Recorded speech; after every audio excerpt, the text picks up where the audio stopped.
Joining us now, Kevin Frey, Washington correspondent for Spectrum News, New York One. Kevin, good morning to you. I'll refrain from making the puns about your name. I'm so sorry that this ended up being the intro to you. I avoided the small fry terminology when I was a child growing up as a kid, so let's not play with that. But let's talk about the actual fries, because, you know, I have to say, when I initially saw these pictures of Trump, I was... Yeah.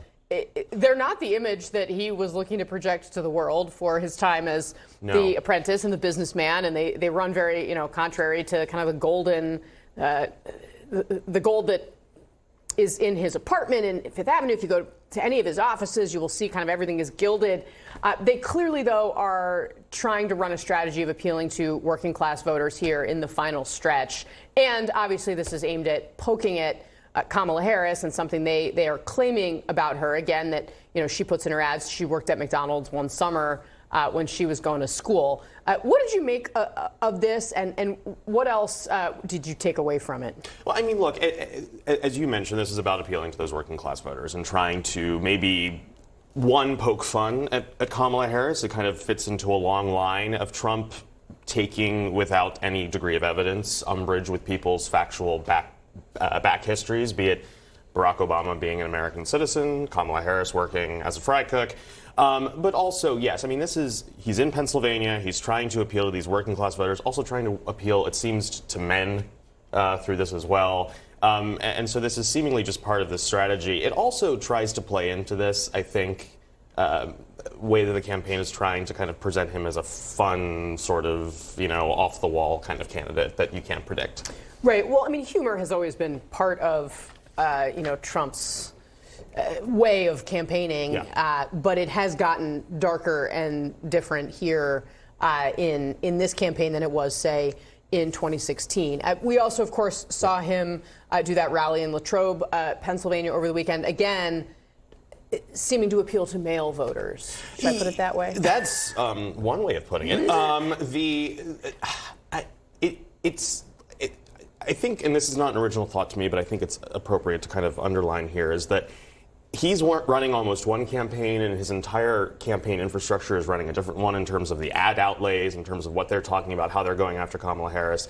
And then he goes out on the campaign trail and has this event and talks about genitalia, and then also randomly plans an event at Madison Square Garden because it plays into his ego of being a New Yorker. And so it's sort of, his campaigning is distinctively different, not entirely, but from the kind of the ad campaign that they're running, which is much more of a message thing that seems much more disciplined than anything he's doing. Right. And of course, this McDonald's question, it does also play into how they are criticizing Harris in terms of, and you mentioned this, that he has done this in the past, right? Like tried to call into question. Let's just look at a little bit of the ad. This is how the Harris campaign likes to talk about her working at McDonald's. Watch. Right. She worked at McDonald's while she got her degree. Kamala Harris knows what it's like to be middle class.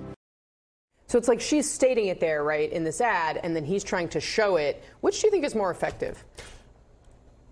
I think this event that he staged over the weekend is getting a heck of a lot more attention than anything she's saying in an ad in this sort of way. In no small part because there's not the images that go with it. And so this allows for kind of that fun moment that can become a viral moment on the internet, that you see him in the fry cook outfit, as opposed to a more stated ad where I believe it's juxtaposed against a picture of her, I think, at Howard.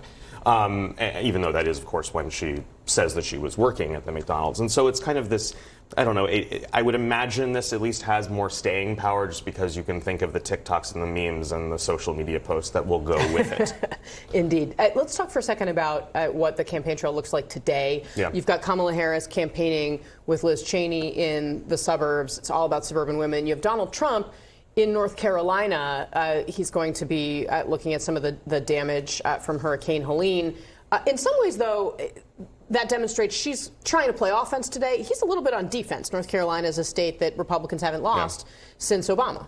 Yes, and obviously, as you know well, the collar county is around Pennsylvania, which I believe is where one of her events is today, and then she's doing other events across the country as well. This is about trying to make inroads into that Republican base, try to pick off some of those Nikki Haley voters that might seem uncomfortable about exactly the idea of having Trump atop the ticket again.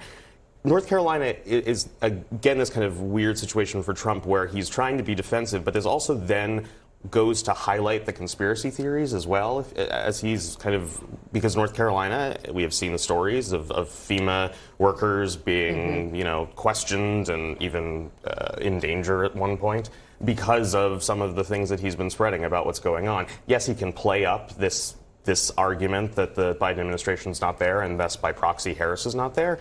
But at the same time, this is a state that he won, albeit by a slim margin, a few years ago, and so he has to keep that in his column. He does. All right, Kevin Frey for us this morning. Kevin, very grateful to have you. Thank you very much for being here.